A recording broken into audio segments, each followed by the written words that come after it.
Green flag pit stops here in Michigan. Jeff Gordon has just left his pit stall and sets out back onto this 2-mile track. Jimmy Johnson also on pit road to Matt Yoakum.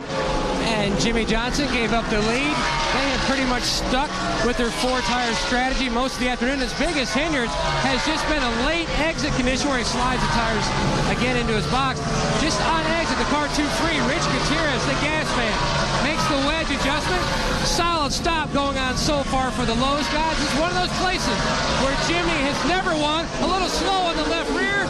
He'd love to end his day with his first Michigan victory. Johnson heads back out. 109 laps are complete. Kurt Busch is the new race leader. Bonus points for Busch. Trying to recover from the 100-point penalty at Dover a couple of weeks ago. Tony Stewart up to the 2nd spot.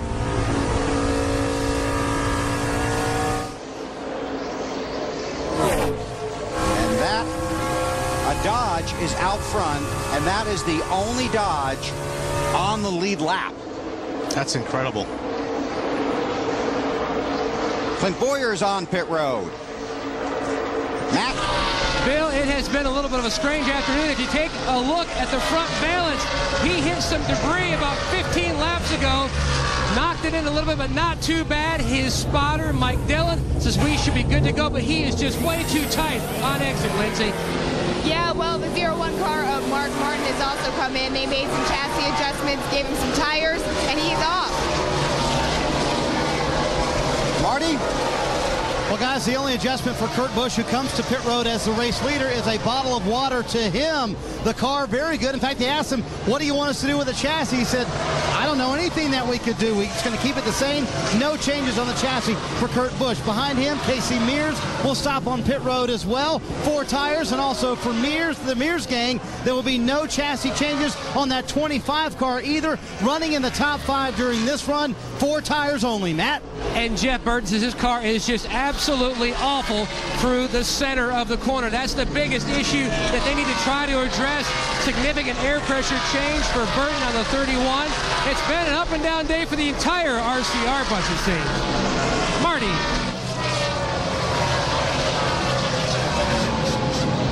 See Kyle Busch heading down pit road.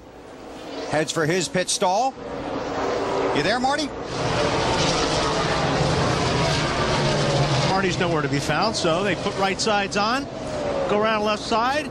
I don't see any wrenches going in that car either, so they may be making a tire adjustment on pressure, but he's obviously fairly happy with that car.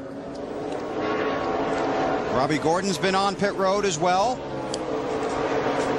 The 20 is headed for you, Matt. And Bill, due to the fact that Tony Stewart had such a poor qualifying effort as he makes his way to his pit box, he is pitted between the 29 of Harvick and the 31 of Burton. He stayed out an extra lap, so there would not be any issues on pit road. He says, you need to make another air pressure change, Ralph. We need... Matt, it's just going to be an air pressure adjustment for the 11 of Denny Hamlin as well. They're very happy with this race car. 4 tires of fuel, they'll send him back out. Looks like it fell off the jack. Fell off the jack. More, up some more, up some more. Oh, man, that's killing him right there. Could not get the left rear tire on. Denny Hamlin, almost 30 seconds. Ouch. A 30-second pit stop at a place where you're running 41 and 42-second laps is devastating. Lindsay. You guys talk about Carl Edwards edging up. He was all the way at 2nd. He had said his car was very We got a car tight spinning, in Lindsay. 4.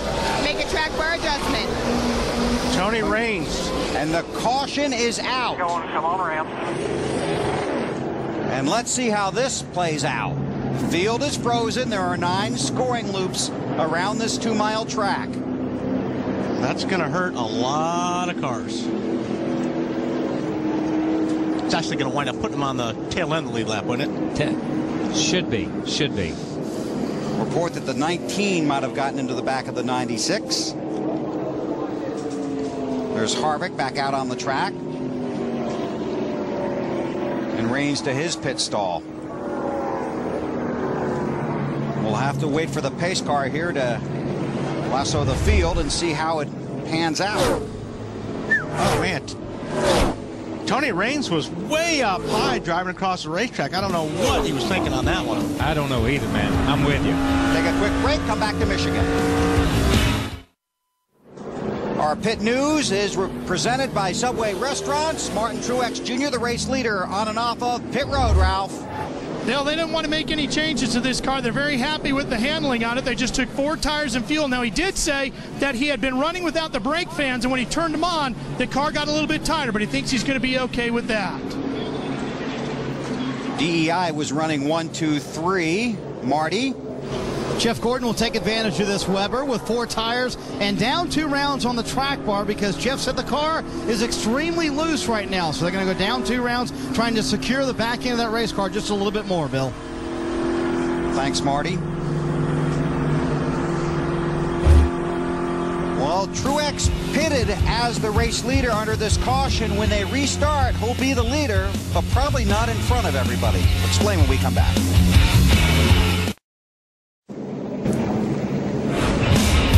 NASCAR Nextel Cup Racing from the Michigan International Speedway is brought to you by Sprint. NASCAR Nextel Cup fans, get things done with Nextel. By Toyota, moving forward. By Pepsi Racing. Visit PepsiRacing.com and link to play Pepsi Fantasy Racing for free today. And by Allstate, the official insurance sponsor of NASCAR. Still under caution here in Michigan. Go to NASCAR.com and get Track Pass to see the same inside angles on every driver all race long. Track Pass at NASCAR.com. That's a cool little video game, isn't it? Does Motorhomes have it? That's my motorhome, the one on the left right there. You have that? Yeah, that was good. That was a cool shot. Larry, what are you working on? Well, I'm working my calculator, if you can believe that. Oh, boy. And Already? as we know, we have 82 laps to go. Let's go back to the top of the show. The race analysis showed that these guys can run about 38 to 42 laps on a tank of fuel. One thing I noticed, you saw Jeff Gordon come to pit road. Not only did they make adjustments, they made sure that car was full of fuel. Casey Mears, who had pitted under green, all they did, Darian Grubb, was top that thing off fuel. They're trying to make it where this thing is now a one-stop race somewhere up around lap 160. Thanks, Larry. See how that plays out. Looks like Jeff Gordon may be coming back down pit lane. Marty, you been listening to them? Yeah, Bill, I have been listening to them, and Gordon said his car was just extremely loose on the racetrack, and I believe we actually have radio conversation between Jeff Gordon and Steve Letarte. Hey, man, we've got to tighten this thing up. Does it change direction in the middle, or does it ever get tight? I guess my question. I know it's real loose in. When it gets to the middle, does it get tight? Right now, I can't even turn the wheel. The back end just turns itself until I get it pointed straight off. Then I drive straight off, okay, but I can't carry any speed or turn the wheel. It'll spin out. I can't get in there and get on the gas early because it'll spin out. I got to be pointed straight. I get that track bar down, guys. 2 rounds.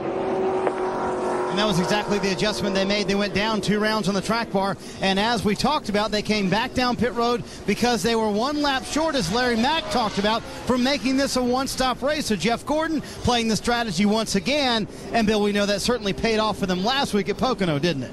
Yeah, but you know, I mean, it sounds like, well, there is some urgency in his voice. I mean, you're running 200 miles per hour into these corners, and what he's saying is, I can't turn the wheel. When he gets to the corner, when he wants to turn the wheel normally, the car will be sideways. It'll spin out. So they've got to do something to make it to where he can pull on that steering wheel when he gets to the corner. 80 to go here. 80 to go, man. Long time. Just keep working with us. I'm going to try and make it better. And you heard him talk track bar. They lowered that track bar. What that does, that changes the rear steer of the car in a lot of cases and how it loads the rear spring. And that's why Steve Letarte's question was, is it pushing in the middle? Does it rotate in the middle? That was the question because he knew he could lower the track bar and not hurt the car in the middle of the corner. Jimmy Johnson is the race leader. There are a handful of cars on the tail end of the lead lap right in front of him. David Gilliland would be the last of those cars in the 38 M&M's ride. And because Johnson and those guys were so quick out on the racetrack, they actually were able to hang on to the lead. And this is where it can get ugly.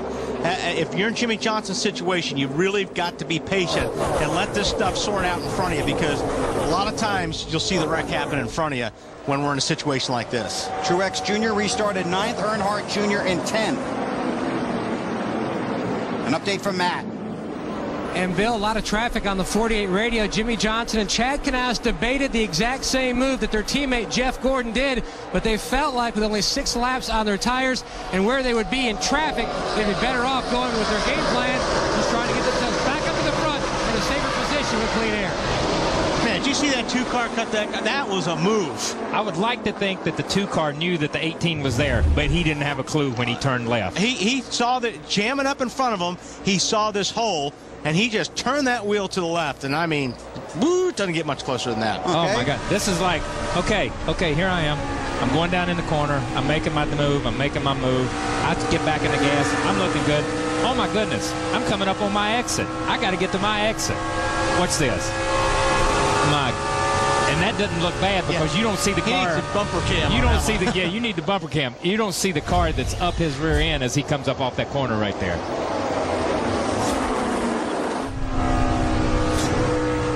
Kurt Busch is in second position right now. Behind Jimmy Johnson. Carl Edwards scored third, then Tony Stewart and Kyle Busch.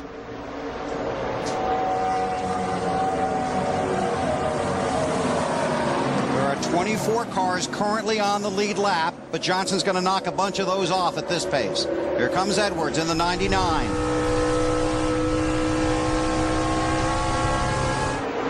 That's the angle I'd like to see when we come back across the nose of that 18 right there. Carl Edwards dives down inside looking for his exit. 2 things happened on that move right there with Carl. Number 1, the 2-car comes up off of turn 4, and he has to pinch the car to hold it down below the 13. And unlike a lot of places we run, this still has that old-style type draft to it. If you get 2 cars running, side by side like that, you can come up on them, and the closure rate is incredible. You see him just sweep across the back of him because there's really nothing to stop his car from going forward, and he gets that little bit of a jump out in there. Okay, this is Kurt Busch looking off the rear bumper. Yeah, he's just going to sweep across, and like Kyle said, he's going to take advantage of that draft, and you can see how it propels that car past those 2 cars that are running side by side. Yeah, no matter how fast we tried to move that camera, it can't keep up. That's how fast he's able to come up on the car and make his move. There's the race leader, Jimmy Johnson. Denny Hamlin is just a fraction of a second in front of him in the 20th position after that 32nd pit stop. 28 and change, actually. That extremely long pit stop after the car fell off the jack. Jeff Burton in that 31 car just ahead would be the next car to be knocked off the lead lap.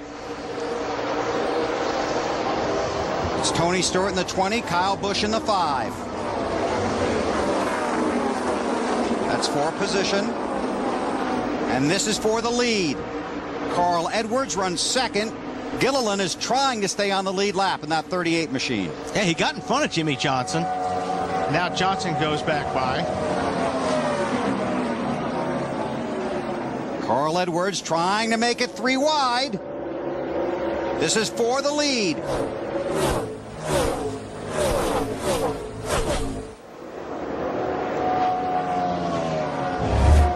Gilliland gets between them.